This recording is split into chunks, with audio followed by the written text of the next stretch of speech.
కూటమి ప్రభుత్వ రెండేళ్ల పాలనలో ప్రజలకు బాధ్యతాయుతమైన పాలన అందించామని Vijayawada MP Kesineni Sivanath, east MLA Gadde Rammohan చెప్పారు. 13వ డివిజన్లో నిర్వహించిన విజయోత్సవ సభలో నేతలు పాల్గొన్నారు. గత 5 ఏళ్ల వైసీపీ పాలనలో రాష్ట్రం అన్ని విధాలుగా నష్టపోయిందని, ఎంతో అనుభవం ఉన్న సీఎం చంద్రబాబు తనకున్న సమర్థతతో ఏపీని అభివృద్ధిలో నడిపిస్తున్నారని పేర్కొన్నారు.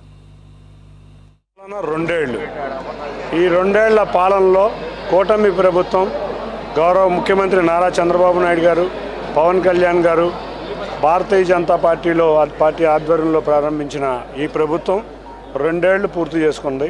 ఈ 2 ఏళ్లలో అభివృద్ధి, సంక్షేమం బాటన ఈ ప్రభుత్వం ముందుకు వెళ్తుంది. ఈ ప్రభుత్వం ఎన్నో అభివృద్ధి ఫలాలనే కాకుండా మేము మేనిఫెస్టోలో ప్రకటించినట్టు ఎన్నో సంక్షేమ ఫలాలను కూడా ఏకదాటిన చంద్రబాబు నాయుడు గారి నాయకత్వంలో ముందుకు తీసుకెళ్తున్నాం.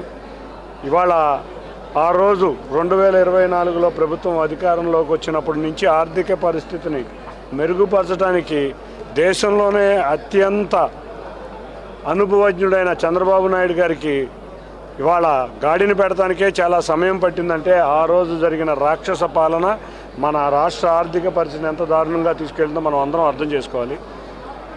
ప్రభుత్వం అంటే నమ్మకం. ఆ నమ్మకం గౌరవ ముఖ్యమంత్రి నారా చంద్రబాబు నాయుడు గారికి ఇవ్వటం వల్లే ఈ 2 ఏళ్ల పాలనలో ప్రజలందరూ వాళ్ళ ఆంధ్రప్రదేశ్ రాష్ట్రం మొత్తం